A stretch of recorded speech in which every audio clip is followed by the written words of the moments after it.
परमेश्वर के नाम को धन्यवाद देते हैं कि परमेश्वर ने हमें इस स्थान में लेकर आया ताकि हम परमेश्वर के नाम की महिमा, उसके नाम को आदर, उसके नाम की स्तुति उसके वचनों के द्वारा कर सकें। और जिस प्रकार से हम फिलिपियों की पत्री से परमेश्वर के वचनों को सीख रहे हैं, सुन रहे हैं, आज के इस रविवार के दिन भी, आज के इस प्रभु के दिन भी हम परमेश्वर के वचन से फिलिपियों की पत्री में से कुछ वचनों पर मनन करेंगे। तो मैं कुछ वचनों को आपके सामने पढ़ना चाहूंगा और उसके बाद में हम परमेश्वर के वचनों पर मनन करेंगे। फिलिपियों की पत्री उसका पहला अध्याय और उसका 9 वचन से लेकर 11 वचन तक मैं आपके बीच में पढ़ूंगा। Philippians chapter 1 verse 9 to 11। मैं ये प्रार्थना करता हूं कि तुम्हारा प्रेम, ज्ञान और सब प्रकार के विवेक सहित और भी बढ़ता जाए, और यहाँ पे कि तुम उत्तम से उत्तम बातों को प्रिय जानो और मसीह के दिन तक सच्चे बने रहो और ठोकर ना खाओ, और उस धार्मिकता के फल से जो यीशु मसीह के द्वारा होते हैं भरपूर होते जाओ, जिससे परमेश्वर की महिमा और स्तुति होती रहे। अब बाइबल में हम यहाँ पर पढ़ते हैं, परमेश्वर के वचन में हम यहाँ पर पढ़ते हैं, और जब हम फिलिपियों की पत्री में अध्ययन कर रहे हैं तो हमने फिलिपियों की पत्री से कुछ बातों को सीखा है। और जो पहली बात हम फिलिपियों की पत्री में देखते हैं वो है पौलुस की प्रार्थना। और हमने पौलुस की प्रार्थना में बहुत सारी बातों को सीखा है। और जो पहली बात हमने पौलुस की प्रार्थना में सीखी थी वो थी the attitude of his prayer. उसकी प्रार्थना के अंदर एक स्वभाव को हम देखते हैं, उसकी प्रार्थना के अंदर में उसका एक एटीट्यूड देखते हैं। और हम पढ़ते हैं कि उसका जो एटीट्यूड था वो एक थैंकफुल हार्ट, एक जॉयफुल हार्ट के साथ में वो इस फिलिपियों की कलीसिया के लिए प्रार्थना करता है। सेकेंडली, वो अपनी प्रार्थना में परमेश्वर के कामों को याद दिलाता है, द एक्शंस ऑफ गॉड। जो दूसरी बात हमने उसकी प्रार्थना से सीखी थी, और वो ऐसा कहता है जिसने तुम्हारे अंदर अच्छा काम शुरू किया है वो यीशु मसीह के दिन तक उस काम को पूरा करेगा। और वो परमेश्वर के कामों को याद दिलाता है कि तुम्हारे अंदर ऑलरेडी परमेश्वर ने एक अच्छा काम शुरू कर दिया है। और आज जब हम परमेश्वर के वचन को पढ़ रहे हैं 9 से 11 के बीच में, हम वहां पर पौलुस की प्रार्थना में एक और चीज देखते हैं, और जो चीज आज हम देखेंगे वो ये है the aim of Paul's prayer. पौलुस की प्रार्थना का लक्ष्य क्या है, पौलुस की प्रार्थना का उद्देश्य क्या है। तो हम ये देखते हैं उसकी प्रार्थना में एक एटीट्यूड है, उसकी प्रार्थना में वो एक्शंस ऑफ गॉड, परमेश्वर के कामों को बताता है। एंड दिस मॉर्निंग, आज इस सुबह के समय, we see the aim of Paul's prayer, the purpose of Paul's prayer, the target of Paul's prayer. पौलुस की प्रार्थना का उद्देश्य क्या होता है, लक्ष्य क्या होता है, एम क्या होता है। और वो इस प्रकार से प्रार्थना करता है कि मैं प्रार्थना करता हूं कि तुम्हारा प्रेम, ज्ञान और सब प्रकार के विवेक सहित बढ़ता चला जाए। जब हम इस कलीसिया के बारे में बात करते हैं, जब हम इस कलीसिया के बारे में पढ़ते हैं, सीखते हैं, वचनों के अंदर हम देखते हैं, बाइबल ऐसा बताती है ये कलीसिया पौलुस के दिल के बहुत करीब रहने वाली कलीसिया। ये कलीसिया के अंदर पौलुस इन विश्वासी को केवल एक विश्वासी के रूप में नहीं देखता था, वो उन्हें अपना मित्र करके देखता था, वो अपना फ्रेंड उन्हें समझता था। और ये जो चर्च था वो पौलुस के दिल के बहुत ही करीब रहने वाला चर्च था। और इसलिए इस प्रार्थना में वो अपने दिल को खोलकर इस कलीसिया के सामने रख देता है। और बाइबल ये बताती है पौलुस इस कलीसिया से बहुत ज्यादा प्रेम करने वाला व्यक्ति था। और केवल पौलुस इस कलीसिया से प्रेम नहीं करता, बाइबल ये बताती है ये कलीसिया भी पौलुस से बहुत ज्यादा प्रेम करने वाली कलीसिया थी। जहां जहां पर पौलुस को किसी भी चीज की जरूरत पड़ती थी, ये कलीसिया पहले आकर पौलुस की सहायता करती थी। किसी भी क्षेत्र में पौलुस को किसी भी प्रकार की कोई भी आवश्यकता होती थी, ये कलीसिया सबसे पहले जाकर पौलुस की मदद करते थे। और हम ये देखते हैं ये कलीसिया केवल पौलुस के लिए एक प्यार करने वाली कलीसिया नहीं थी, लेकिन ये कलीसिया के लिए पौलुस भी एक प्यार करने वाला व्यक्ति था। तो हम एक म्यूचुअल लव को इस कलीसिया के अंदर देखते हैं। पौलुस के प्रति इनका प्यार पौलुस के प्रति, अब इन सारी चीजों को इस कलीसिया के बारे में देखते हैं। और जब पौलुस इनके लिए प्रार्थना कर रहा है, इसकी प्रार्थना बहुत बहुत बहुत अलग प्रार्थना है। पौलुस की प्रार्थना में वो कोई जरूरत को नहीं मांग रहा है कि मुझे ये चाहिए, मुझे वो चाहिए, तुम मुझे ये दे दो। पौलुस अपनी जरूरतों के लिए इस कलीसिया को यहाँ पर प्रार्थना में नहीं बोल रहा है। पौलुस ये भी नहीं बोल रहा है कि मुझे किसी प्रकार की हीलिंग चाहिए, मुझे किसी प्रकार का चंगाई चाहिए। लेकिन जब हम इस प्रार्थना को ध्यान में देखते हैं, जब इस प्रार्थना को हम ध्यान से पढ़ते हैं, तो पौलुस की प्रार्थना केवल इसलिए होती है कि ये लोग मसीह के जीवन में बढ़े, ये लोग मसीह के प्रेम में बढ़े, ये लोग मसीह जीवन के अंदर एक उन्नति को पाए। So when we talk about his prayer for the Philippians, this prayer is about their life with Christ. ये जो प्रार्थना होती है, ये उनका जो मसीह के साथ में जीवन है, उस जीवन के ऊपर उसकी प्रार्थना होती है। और जब वो इस प्रार्थना को कर रहा है, वो एक उद्देश्य के साथ में प्रार्थना कर रहा है, एक लक्ष्य के साथ में प्रार्थना कर रहा है, एक एम के साथ में प्रार्थना कर रहा है। And here we see the aim of his prayer. और वो ऐसा कहता है, मैं ये प्रार्थना करता हूं कि तुम्हारा प्रेम ज्ञान और सब प्रकार के विवेक सहित और भी बढ़ता जाए। So the aim of his prayer, उसकी प्रार्थना का जो लक्ष्य है, वो इस प्रकार से कहता है कि तुम मसीह के प्रेम से एक दूसरे के प्रेम में भरपूर होते जाओ, बढ़ते जाओ। इंग्लिश में हम बोलते हैं अबाउंडिंग लव। तुम प्रेम के अंदर बढ़ते जाओ, बढ़ते जाओ, बढ़ते जाओ, बढ़ते जाओ। एक प्रेम की भरपूरी को अपने अंदर रखो। This is the aim of his prayer, this is the purpose of his prayer, this is the goal of his prayer, that the Philippian church may abound in the love for God and in the love for one another. जो फिलिपियों की कलीसिया है, वो परमेश्वर के प्रेम में बढ़े और उससे भी बढ़कर वो एक दूसरे के प्रेम में क्या होते जाएं, भरपूर होते जाएं। अब पौलुस इस प्रकार से कहता है, मेरी ये प्रार्थना तुम्हारे लिए है, मेरी ये रिक्वेस्ट परमेश्वर से तुम्हारे लिए है कि तुम सब प्रकार का ज्ञान सहित, तुम सब प्रकार के विवेक सहित मसीह प्रेम के अंदर बढ़ते जाओ। एक मसीह प्रेम को अपने जीवन से दिखाओ, एक मसीह प्रेम को तुम अपने अंदर रखो और केवल अपने अंदर ही मत रखो, उस मसीह प्रेम को दूसरे तक पहुंचाओ, उस मसीह प्रेम को कलीसिया के अंदर पहुंचाओ, उस मसीह प्रेम को दूसरे विश्वासियों तक पहुंचाओ। और ये पौलुस की प्रार्थना का एक लक्ष्य होता है, उद्देश्य होता है। हम और भी वचनों में पढ़ते हैं और यूहन्ना का सुसमाचार, वहां पे हम इस प्रकार से पढ़ते हैं, यूहन्ना का सुसमाचार उसका 13 अध्याय और 13 अध्याय में यीशु मसीह कुछ इस प्रकार से हमें कहता है, यीशु मसीह हमें कुछ इस प्रकार से बताता है कि मसीह व्यक्ति की निशानी क्या है, एक मसीह व्यक्ति की पहचान क्या है। और यीशु मसीह ऐसा कहता है, एक मसीह व्यक्ति की पहचान ये है कि वो क्या करता है। हम पढ़ते हैं यूहन्ना का सुसमाचार उसका 13 अध्याय और उसके 35 वचन में, John gospel chapter 13 and verse 35। और इस प्रकार से वहां पर यीशु मसीह ऐसा कहता है, और यीशु मसीह इस प्रकार से कहता है, यदि आपस में प्रेम रखोगे तो इसी से सब जानेंगे कि तुम मेरे चेले हो। 34 वचन से कहता है, मैं तुम्हें एक नई आज्ञा देता हूं, एक दूसरे से क्या रखो, प्रेम रखो। जैसे मैंने तुमसे प्रेम रखा है, वैसे ही तुम भी एक दूसरे से क्या रखो, प्रेम रखो। और जब तुम एक दूसरे से प्रेम रखोगे, तभी लोग जानेंगे कि तुम मेरे क्या हो, चेले हो।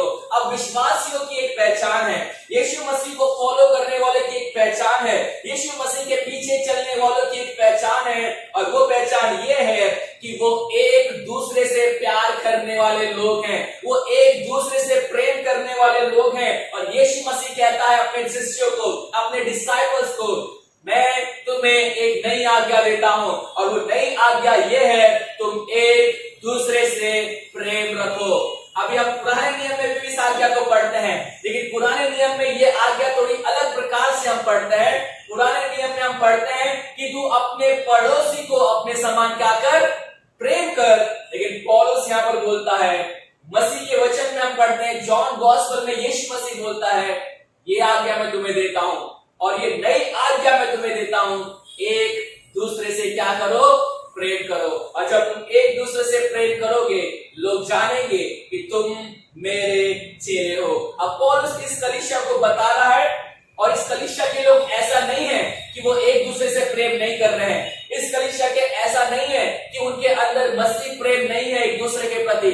ये विश्वासी लोग हैं, ये पौलुस के लिए बहुत प्रिय लोग हैं, ये पौलुस की नजर में संत लोग हैं, बिलवड लोग हैं, और ये एक दूसरे से प्यार करने वाले लोग हैं। लेकिन पौलुस की प्रार्थना केवल ये नहीं है कि तुम एक दूसरे से प्यार करो। पौलुस की प्रार्थना इनके लिए यह है कि तुम एक दूसरे के प्यार में क्या होते जाओ, बढ़ते चले जाओ। तुम एक दूसरे के प्रेम के अंदर उन्नति को करते चले जाओ। तुम एक दूसरे के प्रेम के अंदर एक ग्रोथ को करते जाओ, और उस प्रेम में बढ़ चढ़कर तुम भाग लेते जाओ। एक प्रेम की भरपूरी तुम्हारे अंदर होना बहुत जरूरी है। और यीशु मसीह के वचन में भी हम पढ़ते हैं, यीशु मसीह कहता है, मेरे चेले मेरे प्रेम के वजह से जाने जाएंगे। मेरे चेले एक दूसरे के प्रति प्रेम के वजह से जाने जाएंगे। और पौलुस भी ऐसा कहता है, तुम बहुत अच्छी कलीसिया हो, तुम मुझे हर बार सपोर्ट करते हो। सुसमाचार में तुम मेरे साथ में थे, मेरे कैद में तुम मेरे साथ में थे, मैं जहां जहां गया तुमने मुझे फाइनेंशियली सपोर्ट किया। इवन जब मैं कैद में था तुमने मुझे कुछ गिफ्ट देकर भेजा, कुछ लोगों को भेजा, और वहां पर भी तुमने मेरी सहायता की, मदद की। पौलुस बोल रहा है कि तुम बहुत अच्छी कलीसिया हो, हर एक चीज में तुम मेरी सहायता करने वाले, मेरी मदद करने वाले, मेरे बारे में चिंता करने वाले लोग हैं, और तुम एक दूसरे से प्रेम करते हो। और तुम्हारा प्रेम हमें दिखाई देता है कि तुम किस प्रकार से एक दूसरे से प्रेम करते हो। और केवल एक दूसरे से नहीं, इवन अपोस्टल्स जो प्रेरित हैं उनसे भी कलीसिया बहुत ज्यादा प्रेम करती है।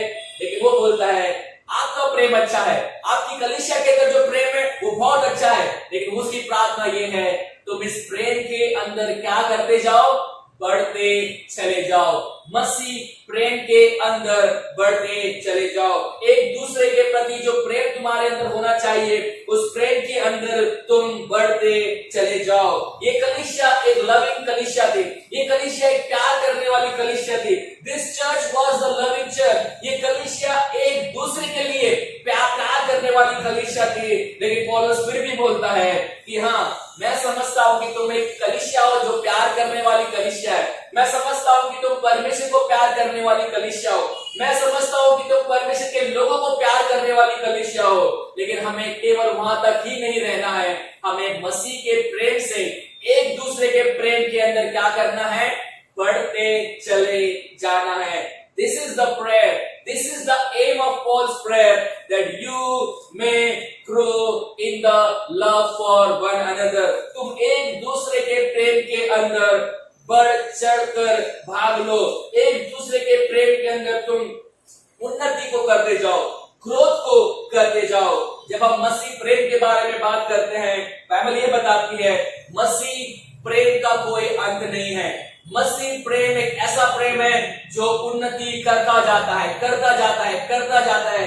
There is no end for the growth of love in Christ. मसीह के प्रेम का कोई अंत नहीं है, और इसलिए जबकि मसीह के प्रेम का कोई अंत नहीं है, मसीह के लोगों का प्रेम का भी कोई अंत होना नहीं चाहिए। उनका प्रेम भी उनके लोगों के प्रति बढ़ता बढ़ता बढ़ता और बढ़ता चला जाना चाहिए। पौलुस बोलता है रोमी की पत्री में उसका 13 अध्याय, बुक ऑफ रोमन्स चैप्टर 13, और वहां पर पौलुस इस प्रकार से ऐसा बताता है कि मसीह प्रेम किस प्रकार का होना चाहिए, मसीह प्रेम के अंदर हमें कौन सी बातों को देखना चाहिए और करना चाहिए।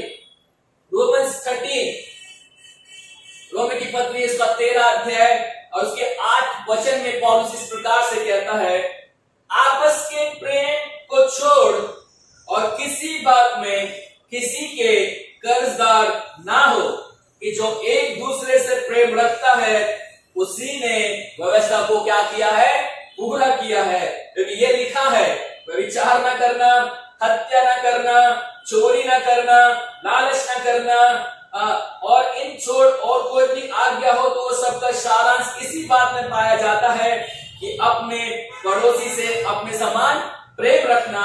और जब तुम अपने पड़ोसी से अपने समान प्रेम रखोगे तो तुम अपने पड़ोसी की बुराई की हानि या उनको बुराई के बारे में नहीं सोचोगे। इसलिए ऐसा पौलुस बोलता है, इसलिए प्रेम रखना, व्यवस्था को पूरा करना है। पौलुस कहता है कि तुम प्रेम को छोड़कर किसी और चीज में अपने विश्वासियों के साथ में कर्जदार मत बनो। अगर तुम्हें किसी को कर्जे में डालना है तो वो किसी दूसरी चीज के लिए नहीं, लेकिन तुम उनसे इतना प्यार करो, इतना प्यार करो, इतना प्यार करो कि वो तुम्हारे प्यार के कर्ज के अंदर क्या हो जाए, दब जाए। मसीह प्रेम के कर्ज के अंदर वो दब जाए। और पौलुस बोलता है, जो मसीह प्रेम को अपने अंदर रखता है, जो एक दूसरे से प्रेम रखता है, वो व्यवस्था को पूरी करता है। क्योंकि व्यवस्था में लिखा है, अपने पड़ोसी से अपने समान प्रेम रख। अगर मैं अपने पड़ोसी से अपने समान प्रेम रखता हूं, अगर मैं अपने मसीह भाई से अपने समान प्रेम रखता हूं, तो मैं कभी उसके बारे में बुरा नहीं सोचूंगा, मैं कभी उसके बारे में बुरा करने के लिए कोई कदम नहीं उठाऊंगा, मैं उसके बारे में कोई बुरी बात नहीं कहूंगा। अगर मैं उससे प्यार करता हूं, अपने समान करता हूं, तो मैं मुझे जो चाहिए, मैं चाहूंगा कि उस भाई के पास में भी वो सारी चीजें हो। और पौलुस बोलता है, यही मसीह प्रेम है। तुम्हें मसीह प्रेम इस प्रकार से करना है कि तुम लोगों को अपने प्रेम से कर्जे में डाल दो, अर्थात कर्ज, प्रेम के अलावा कोई और दूसरा कर्ज तुम्हारे ऊपर नहीं होना चाहिए। और इसलिए पौलुस ऐसा बोलता है, ए Christian love is a growing love. एक मसीह प्रेम बढ़ने वाला प्रेम है। ए Christian love is a love that grows day by day. एक मसीह प्रेम ऐसा प्रेम है जो दिन प्रतिदिन अपने लोगों के लिए बढ़ता जाता है, मसीह लोगों के लिए बढ़ता जाता है, परमेश्वर के लोगों के लिए बढ़ता जाता है। We grow in the love of God and we also grow in the love of God's people. हम केवल परमेश्वर के प्रेम में ही नहीं बढ़ते, हम परमेश्वर के लोगों के प्रेम के अंदर भी क्या होते जाते हैं, बढ़ते जाते हैं। तो पौलुस बोलता है, पौलुस की ये प्रार्थना होती है फिलिप्पियों के चर्च कलीसिया के लिए कि तुम परमेश्वर के प्यार में क्या होते जाओ, बढ़ते चले जाओ। फॉर एग्जाम्पल, उदाहरण के लिए हम देखते हैं, हम हमारे फिजिकल बर्थ के बारे में बात करते हैं, और जैसे ही हम पैदा होते हैं, हम हमारे पैदा होने से लेकर, और मैं ऐसा कहूंगा हमारे कंसेप्शन से लेकर, हमारे माता के गर्भ में आने से लेकर, हम दिन प्रतिदिन क्या होते जाते हैं, बढ़ते जाते हैं, बढ़ते जाते हैं, बढ़ते जाते हैं। हम ग्रो करते जाते हैं, हम उन्नति करते जाते हैं। और हम हमारे फिजिकल जीवन को देखेंगे तो जब तक हम मरते नहीं, तब तक हम क्या होते जाते हैं, ग्रो होते जाते हैं। हम बढ़ते ही जाते हैं, बढ़ते ही जाते हैं, बढ़ते ही जाते हैं। हम एज में ग्रो होते हैं, और भी अन्य चीजों में हम क्या होते जाते हैं, ग्रो होते जाते हैं। मैच्योरिटी में हम ग्रो होते जाते हैं। तो जब हम फिजिकल बर्थ के बारे में बात करते हैं, जब से लेकर हम माता के गर्भ में आते हैं, तब से लेकर हम ग्रो करते ही रहते हैं, करते ही रहते हैं, करते ही रहते हैं। और जब तक हम मरते नहीं, तब तक ग्रोथ भी मरता नहीं है। बाइबल ऐसा बताती है, हमारा स्पिरिचुअल बर्थ हुआ है, हमें एक नया जन्म मिला है, और जैसा नया जन्म हमें मिला है, हमें क्या करना है, उस प्रेम में बढ़ना है, बढ़ना है, बढ़ना है। और हमें तब तक बढ़ना है जब तक हम मरते नहीं है। हमें उस मसीह प्रेम को लोगों तक दिखाना है, हमें उस मसीह प्रेम को कलीसिया के अंदर दिखाना है, और हमें उस मसीह प्रेम के अंदर दिन प्रतिदिन बढ़ते चले जाना है। We have to grow in the love for one another every day. हमें एक दूसरे के प्रेम के अंदर दिन प्रतिदिन बढ़ते जाना है। और बाइबल के अंदर ये कमांडमेंट बहुत बार दी गई है, लव वन अनदर। एक दूसरे से क्या करो, प्रेम करो। हम बहुत सारे वचनों के अंदर इस कमांड को, इस आज्ञा को देखते हैं कि तुम एक दूसरे से क्या करो, तुम एक दूसरे से प्यार करो। हम संसारिक लव के बारे में बात नहीं करते हैं, हम संसार के प्यार के बारे में बात नहीं करते हैं। संसार का लव में भी हो सकता है इमोशन हो, संसार का लव हो सकता है एक फीलिंग हो, लेकिन बाइबल ये बताती है, परमेश्वर का वचन ये कहता है, मसीह प्रेम इज नॉट अबाउट इमोशन। मसीह प्रेम केवल एक इमोशन नहीं है, मसीह प्रेम केवल एक भावना नहीं है, मसीह प्रेम केवल एक फीलिंग नहीं है, एक एहसास नहीं है। मसीह प्रेम उससे भी बढ़कर है, उससे कहीं ज्यादा है। और पौलुस बोलता है, मेरी प्रार्थना ये है, मेरी प्रेयर तुम्हारे लिए ये है कि तुम मसीह के अंदर रहते हुए, तुम मसीह के प्रेम से एक दूसरे के प्रेम में क्या करते जाओ, बढ़ते चले जाओ। पौलुस ऐसा कहता है फिलिप्पियों की पत्री में कि तुम्हारा प्यार एक दूसरे के प्रति बढ़ता चला जाना चाहिए। लेकिन वो कुछ और भी कहता है, वो कुछ और भी हमें बताता है किस प्रकार का प्यार उनका होना चाहिए। और वो ऐसा कहता है, मेरी ये प्रार्थना है कि तुम्हारा प्रेम ज्ञान और सब प्रकार के विवेक सहित क्या करता जाए, बढ़ता चला जाए। अब पौलुस बोलता है कि तुम्हारा जो ज्ञान है, वो तुम्हारा जो प्यार है, वो केवल प्यार नहीं होना चाहिए, वो केवल एक इमोशन नहीं है, वो केवल एक फीलिंग नहीं है। तुम्हारा प्यार ज्ञान सहित होना चाहिए, तुम्हारा प्यार नॉलेज से भरा हुआ होना चाहिए। It is a love with knowledge. और बाइबल ये बताती है, जो वर्ड यहाँ पर यूज किया गया है, जो वर्ड नॉलेज यहाँ पर यूज किया गया है, जो वर्ड ज्ञान यहाँ पर यूज किया गया है, उसका मतलब है the personal knowledge of God, the personal involvement of love. एक व्यक्ति जब पर्सनली किसी के साथ में इन्वॉल्व रहता है, जब व्यक्ति पर्सनली किसी को बहुत अच्छी रीति से जानता है, एक व्यक्ति जब पर्सनली किसी का बहुत अच्छी रीति से उसका नॉलेज रखता है, यहाँ पर उस नॉलेज के बारे में बात हो रही है, यहाँ पर उस ज्ञान के बारे में बात हो रही है। ये नॉलेज केवल थियोरेटिकल नॉलेज नहीं है, केवल थियरी वाला नॉलेज नहीं है। ये नॉलेज ऐसा नॉलेज है जिसके अंदर हम पर्सनली इन्वॉल्व होते हैं, हम पर्सनली इंटरेक्ट होते हैं। और पौलुस बोलता है, तुम्हें इस प्रकार के ज्ञान से एक दूसरे से क्या करना है, प्यार करना है। तुम्हें एक दूसरे को बहुत अच्छे से जानना है, तुम्हें एक दूसरे को बहुत बेहतर रीति से जानना है। और उस बेहतर रीति से जानने के बाद में तुम्हें एक दूसरे के लिए क्या करना है, प्यार करना है। तुम्हें एक दूसरे भाई का, तुम्हें एक दूसरे बहन का जो कलीसिया में आती है, उसका अच्छी रीति से ज्ञान होना बहुत जरूरी है, उसके बारे में अच्छी रीति से पता होना बहुत जरूरी है। और वो चाहता है, पौलुस बोलता है कि मसीह प्रेम केवल ऐसा प्रेम नहीं है। मसीह प्रेम सबसे पहले परमेश्वर के ज्ञान से शुरू होता है, परमेश्वर के नॉलेज से शुरू होता है। और सबसे पहले हमारा नॉलेज परमेश्वर के प्रति कैसा रहना चाहिए, बड़ा हुआ होना चाहिए। हमें परमेश्वर का ज्ञान होना चाहिए, हमें परमेश्वर का पर्सनल नॉलेज होना चाहिए, हमें परमेश्वर के साथ में पर्सनल इन्वॉल्वमेंट, इंटरेक्शन वाला नॉलेज हमारे अंदर होना चाहिए। और बाइबल यही बताती है, ज्ञान सहित तुम एक दूसरे के प्रति प्रेम में क्या होते जाओ, बढ़ते जाओ। The more we know God, the more we love Him. जितना हम ज्यादा एक व्यक्ति को जानते हैं, हम उतना ज्यादा उसे क्या करते हैं, प्यार करते हैं। और बाइबल ये बताती है, हमें जितना ज्यादा परमेश्वर के बारे में पता होगा, हमें जितना ज्यादा नॉलेज परमेश्वर के बारे में पता होगा, हम उतना ज्यादा उस परमेश्वर को प्यार करेंगे, हम उतना ज्यादा उस परमेश्वर को चाहेंगे। जितना हम परमेश्वर को जानेंगे, उतने हमारे पास में रीजंस रहेंगे परमेश्वर को क्या करने के, प्यार करने के। और पौलुस बोलता है, उस मसीह ज्ञान से, उस मसीह प्रेम से, जो ज्ञान तुम्हें परमेश्वर की ओर से मिला है, जो ज्ञान तुम्हें परमेश्वर ने दिया है, और जो ज्ञान तुम्हारा पर्सनल रिलेशनशिप जो परमेश्वर के साथ में, उस पर्सनल रिलेशनशिप के साथ में जो ज्ञान तुम्हें मिला है, उस ज्ञान के साथ में तुम एक दूसरे से क्या करो, प्यार करो। It is a knowledge with love. It is a knowledge not only about feeling and emotion. ये केवल ऐसा ज्ञान नहीं है, ये ऐसा प्यार नहीं है जिसके अंदर केवल फीलिंग और इमोशंस है, लेकिन एक ऐसा प्यार है जिसके अंदर ज्ञान है, परमेश्वर का ज्ञान है, परमेश्वर का व्यक्तिगत ज्ञान है, परमेश्वर के साथ में पर्सनली रिलेट करने वाला ज्ञान है। और एक ऐसे ज्ञान से हमें एक दूसरे को क्या करना है, प्रेम करना है। हमें केवल मसीह के बारे में ज्ञान नहीं होना चाहिए, हमें केवल परमेश्वर के बारे में ज्ञान नहीं होना चाहिए, लेकिन कलीसिया में जो हमारे भाई और बहन आते हैं, हमें उनके प्रति भी जानकारी होनी चाहिए। वो किस तकलीफ से होकर जा रहे हैं, वो किस सिचुएशन से होकर जा रहे हैं, उनके जीवन में कौन सी समस्याएं आ रही हैं, हमें उनकी सिचुएशन को बेहतर रीति से जानते हुए हमें अपने प्यार को उन्हें जताना है, हमें अपने प्यार को उन पर प्रकट करना है। और एक मसीह प्रेम के साथ में हमें उन सभी को अपने साथ में रखना है। बाइबल ये बताती है, पौलुस बोलता है कि तुम्हारा ज्ञान प्रेम, तुम्हारा प्रेम ज्ञान सहित बढ़ता चला जाए।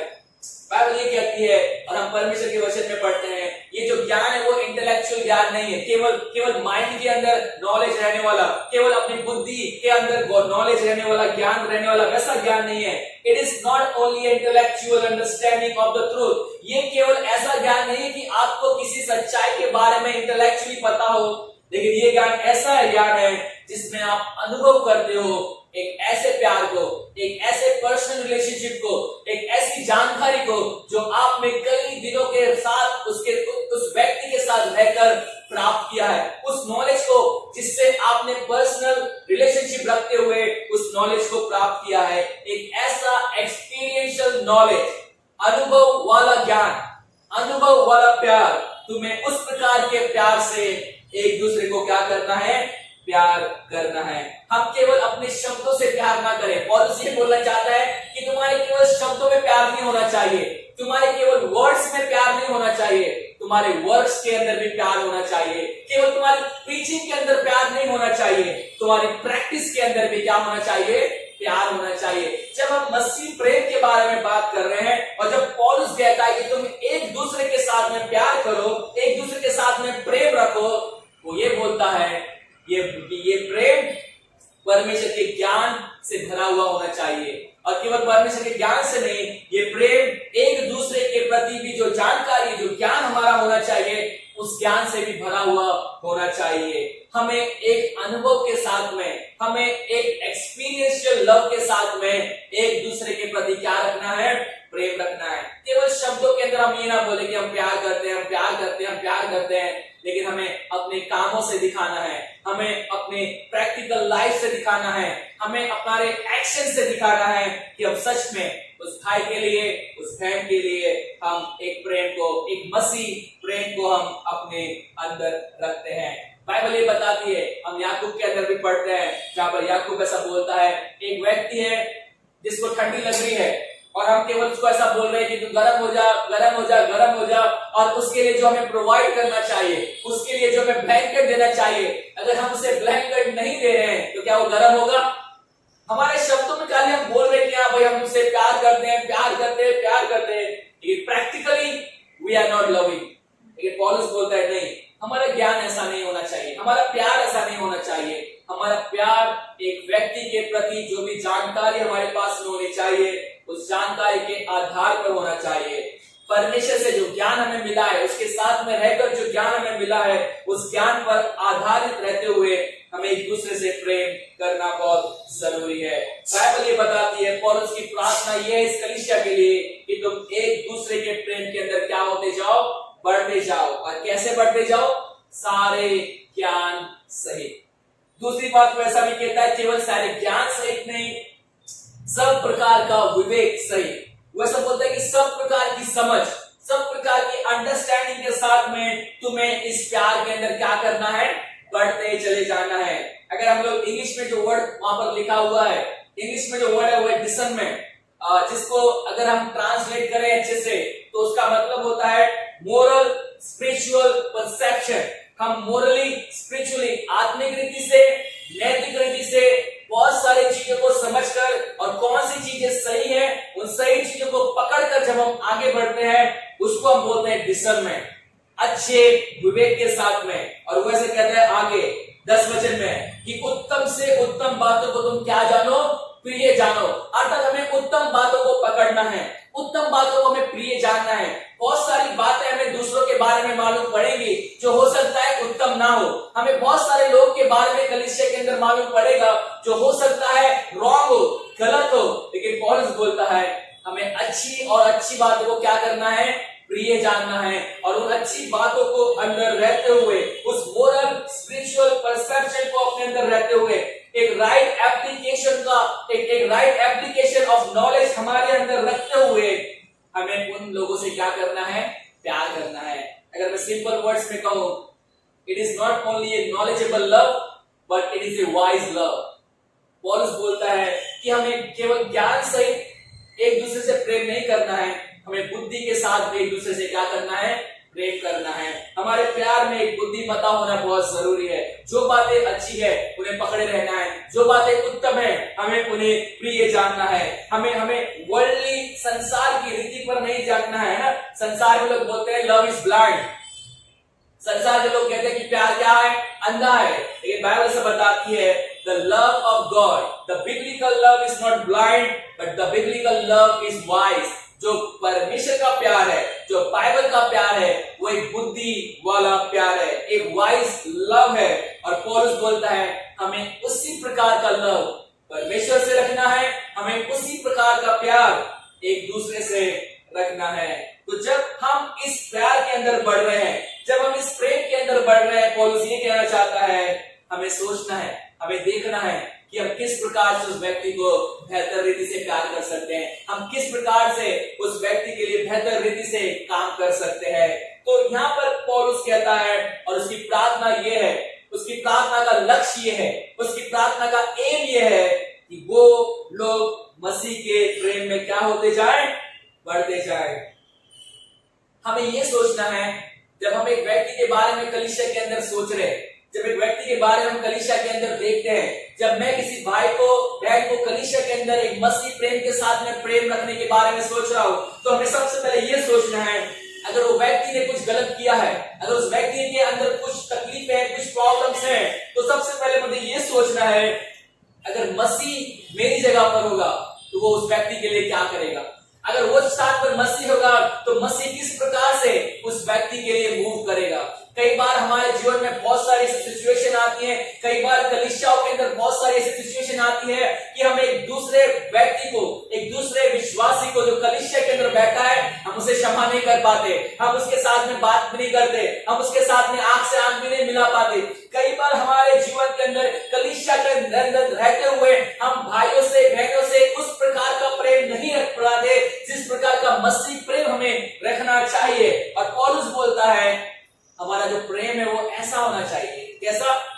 अगर मेरी जगह पर मसीह होगा तो वो किस प्रकार से उस बहन से प्यार करेगा, उस भाई से प्यार करेगा। How does Jesus want me to move? मसीह किस प्रकार से मुझे चाहता है कि मैं उस भाई के लिए करूं, उस बहन के लिए करूं। हमें वो सिचुएशन में उस प्रकार से सोचना है। हमें हमारे मनुष्य की रीति पर नहीं सोचना है, हमें परमेश्वर की रीति पर सोचना है, हमें परमेश्वर के नजरिए से सोचना है। अगर मसीह मुझसे कहेगा कि इस बहन के लिए मैं क्या करूं, इस भाई के लिए मैं क्या करूं, इस सिचुएशन के अंदर मैं क्या करूं, तो जैसा मसीह मुझे कहता है हमें वैसा करना है। मैं उस भाई के लिए कुछ भी अपने मन में रखता हूं, मैं उस बहन के लिए कुछ भी अपने मन में रखता हूं, मुझे वो सारी चीजें अपने मन से क्या करनी है, निकालनी है। लेकिन यीशु मसीह मुझे क्या बोल रहा है, यीशु मसीह मुझसे क्या करवाना चाहता है, हमें उन सारी चीजों को करना है। और पौलुस यही बोलता है सारे विवेक सहित उत्तम से उत्तम बातों को क्या जानो, प्रिय जानो। और वो बोलता है कि मसीह प्रेम केवल इमोशंस नहीं है, मसीह प्रेम केवल फीलिंग नहीं है, मसीह प्रेम एक परमेश्वर का ज्ञान से एक दूसरे को प्रेम करने वाला जीवन है। मसीह प्रेम सब प्रकार की समझ रखने वाला प्रेम है। मसीह प्रेम यीशु मसीह किस प्रकार से चाहता है कि हम एक दूसरे को प्रेम करें, एक वैसा प्रेम है। और पौलुस बोलता है हमारे अंदर इस प्रकार का प्रेम होना जरूरी है। फिलिपियो तुम प्रेम में बढ़ रहे हो, मसीह प्रेम में बढ़ रहे हो, अच्छी बात है तुम बढ़ रहे हो, लेकिन तुम्हें और भी मसीह प्रेम में क्या करना है, बढ़ना है। एक दूसरे के प्रति क्या करना है, बढ़ना है। और बाइबल ये बताती है, हम ये वचन को देखते हैं, पौलुस बोलता है the aim of his prayer, उसकी प्रार्थना का एक ही लक्ष्य और लक्ष्य ये है कि हम मसीह के प्रेम में बढ़ते जाएं, हम एक दूसरे के प्रेम में बढ़ते जाएं। ये कलीसिया के लिए उसकी प्रार्थना यही है। और केवल ये कलीसिया की नहीं, हर एक कलीसिया के लिए पौलुस की यही प्रार्थना है कि वो मसीह के प्रेम में और मसीह के रहते हुए मसीह से जो प्रेम उन्हें मिला है उस प्रेम के साथ में एक दूसरे के प्रेम में वो क्या करते जाए, बढ़ते चले जाए। अब सवाल ये आता है हम कैसे एक दूसरे से प्रेम कर सकते हैं, हम कैसे एक दूसरे को क्षमा कर सकते हैं, हम कैसे एक दूसरे के साथ में एक अच्छा रिलेशनशिप रख सकते हैं। अगर हम अपने आप को अपने ऊपर छोड़ दें तो मैं कहूंगा हम किसी को क्षमा नहीं कर सकते, हम किसी के साथ में अच्छा रिलेशनशिप नहीं रख सकते, हम किसी के साथ में अच्छे से बात नहीं कर सकते, हम अपने आप को अपने ऊपर अगर छोड़ देते हैं, हमारे अंदर ऐसा अच्छा कुछ भी नहीं है जिससे हम दूसरों के लिए अच्छा कर सकें। लेकिन हम फिर कैसे मसीह का प्रेम उनके साथ में रखेंगे? हम कैसे मसीह के प्रेम के अंदर उनके साथ में एक दूसरे से हम प्रेम को करेंगे? पौलुस बोलता है यहाँ पर एक ही जरिया है, एक ही तरीका है, और वो तरीका क्या है? 8 वचन में ऐसा कहता है, इससे परमेश्वर मेरा गवाह है, परमेश्वर मेरा गवाह है, मेरा विटनेस है कि मैं मसीह यीशु की सी प्रीति करके तुम सबकी लालसा करता हूं। अब ये बोलता है कि मैं एक दूसरे से, कलीसिया में जो भाई हैं, जो बहन है, मैं उनसे केवल एक ही ग्राउंड पर प्रेम रख सकता हूं, और वो ग्राउंड है मसीह का प्रेम। अगर मेरे अंदर मसीह का प्रेम नहीं है, अगर मैं मसीह के प्रेम के जैसे एक दूसरे से प्रेम नहीं कर रहा हूं, तो मैं किसी से भी प्रेम नहीं कर सकता। बाइबल ये बताती है मसीह का प्रेम ही हमें एक दूसरे से प्रेम करने के लिए क्या करता है? उत्साहित करता है। हमें मसीह का प्रेम ही है जो विवश करता है। और दूसरा कुरिन्थियों उसका 5 अध्याय और उसके 14 वचन में पौलुस कहता है, the love of Christ compels us. मसीह का प्रेम हमें क्या करता है? विवश करता है। मसीह का प्रेम हमें क्या करता है? मजबूर करता है कि हम एक दूसरे के लिए क्या करें? प्रेम करें। तो जब मैं अपने प्रेम के बारे में सोचता हूं, तो मैं किसी से प्रेम नहीं रख सकता। मेरा प्यार सेल्फिश है, मेरा प्यार केवल अपने आप के लिए है, मैं केवल अपने आप के बारे में सोचने वाला हूं। लेकिन जब हम मसीह का प्रेम अपने अंदर रखते हैं, और जो प्रेम मसीह ने हमसे किया है, उसी प्रकार का प्रेम जब हम मसीह के अंदर रहते हुए करते हैं, तो बाइबल ये बताती है हम मसीह के प्रेम के द्वारा ही एक दूसरे से क्या रख सकते हैं? प्रेम रख सकते हैं। और कोई दूसरा जरिया नहीं है, और कोई दूसरा तरीका नहीं है, और कोई दूसरा मीन्स नहीं है। Only the love of Christ. केवल मसीह के प्रेम के द्वारा ही हम एक दूसरे से प्रेम कर सकते हैं। हम कलीसिया में आने वाले भाई और बहनों के साथ में प्रेम को रख सकते हैं। उन्नति करनी है, हमें उस प्रेम के अंदर एक ग्रोथ को करना है, और मसीह प्रेम के अंदर रहते हुए ही हम एक दूसरे के प्रेम में बढ़ सकते हैं, एक दूसरे के प्रेम के अंदर हम ग्रो कर सकते हैं। तो पहली चीज पौलुस की प्रार्थना में हम देखते हैं the aim of his prayer, और उसके प्रेयर का उद्देश्य, लक्ष्य यह है कि कलीसिया, फिलिपियों की जो कलीसिया है, वो मसीह के प्रेम के साथ एक दूसरे के प्रेम में क्या होती जाए? बढ़ती जाए। सेकेंडली हम देखते हैं द मीन्स, किस प्रकार से, कौन सा ऐसा तरीका है, जरिया है जिससे हम एक दूसरे के प्रेम में बढ़ सकते हैं? तो पौलुस बोलता है केवल एक ही तरीका है, एक ही जरिया है, और वो है मसीह का प्रेम। उस मसीह के प्रेम के द्वारा ही तुम एक दूसरे से क्या कर सकते हो? प्रेम कर सकते हो। और पौलुस बोलता है आखिरी चीज, आखिरी बात वो कहता है फिलिप्पियों की पत्री के अंदर, the goal of his prayer, उसके प्रेयर का जो गोल है वो ऐसा कहता है, उस धार्मिकता के अनुसार जो यीशु मसीह के द्वारा है, तुम मसीह के प्रेम में भरपूर होते जाओ, जिससे परमेश्वर की महिमा और स्तुति होती रहे। अब वो ऐसा बोलता है the goal of his prayer is the glory of God. उसकी वो बोलता है कि तुम मसीह के प्रेम में बढ़ते जाओ, तुम मसीह के प्रेम में भरपूर होते जाओ, और केवल मसीह के प्रेम के कारण ही तुम ऐसा कर सकते हो। और तुम ये सब क्यों करना है? केवल एक उद्देश्य है, केवल एक ही लक्ष्य है, और वो लक्ष्य है परमेश्वर की महिमा। हमें मसीह के प्रेम में इसलिए बढ़ना है क्योंकि परमेश्वर की महिमा मसीह के प्रेम में है। हमें एक दूसरे के प्रेम में इसलिए बढ़ना है क्योंकि परमेश्वर की महिमा हमारे एक दूसरे के प्रति प्रेम में बढ़ने में है। We do everything for the glory of God। हम सब कुछ परमेश्वर की महिमा के लिए करते हैं। This is the goal of our life। This is the goal of the church। This is the goal of the believer that we glorify God। हम परमेश्वर की महिमा के लिए संसार में है, हमारा प्यार परमेश्वर की महिमा के लिए है, हमारा जीवन परमेश्वर की महिमा के लिए है, कलीसिया परमेश्वर की महिमा के लिए है, कलीसिया के काम परमेश्वर की महिमा के लिए है। और जब हम कलीसिया के अंदर एक दूसरे के प्रेम के बारे में भी बात कर रहे हैं, वो प्रेम भी किसकी महिमा के लिए है? परमेश्वर की महिमा के लिए है। पौलुस बोलता है, और पौलुस की प्रार्थना से हम ये सीखते हैं, His prayer is God glorified। उसकी प्रार्थना जो है वो परमेश्वर को महिमा देने वाली प्रार्थना है। उस उसकी प्रार्थना के अंदर वो परमेश्वर को महिमा देता है, उसकी प्रार्थना के अंदर वो परमेश्वर को आदर सम्मान देता है और वो कहता है कि सारी महिमा केवल किसको मिले, परमेश्वर को मिले। तुम्हारा प्यार एक दूसरे के लिए बढ़ता जाए, सारे ज्ञान सहित, सारी समझ सहित। क्यों? इससे क्या हो, परमेश्वर की महिमा और स्तुति होती रहे। हमने आज परमेश्वर के वचन से सीखा है और हमने पौलुस की प्रार्थना से तीसरी बात जो देखी है वो ये है, the aim of his prayer. उसकी प्रार्थना का एक लक्ष्य है और वो लक्ष्य है कि हम मसीह के प्रेम से एक दूसरे के प्रेम में क्या होते जाए, बढ़ते चले जाए। और पौलुस बोलता है मसीह के प्रेम से हम एक दूसरे के प्रेम में तभी बढ़ सकते हैं जब हमारे अंदर खुद किसका प्रेम हो, मसीह का प्रेम हो। और जब हमारे अंदर मसीह का प्रेम होगा हम एक दूसरे के प्रेम में बढ़ेंगे। और जब हम एक दूसरे के प्रेम में बढ़ेंगे तो बाइबल ये बताती है हमारे इस प्रेम से केवल और केवल परमेश्वर को महिमा मिलेगी, केवल परमेश्वर के नाम को आदर और सम्मान मिलेगा। परमेश्वर इन वचनों के द्वारा हम पर अनुग्रह करें और इन पर चलने की शक्ति और सामर्थ्य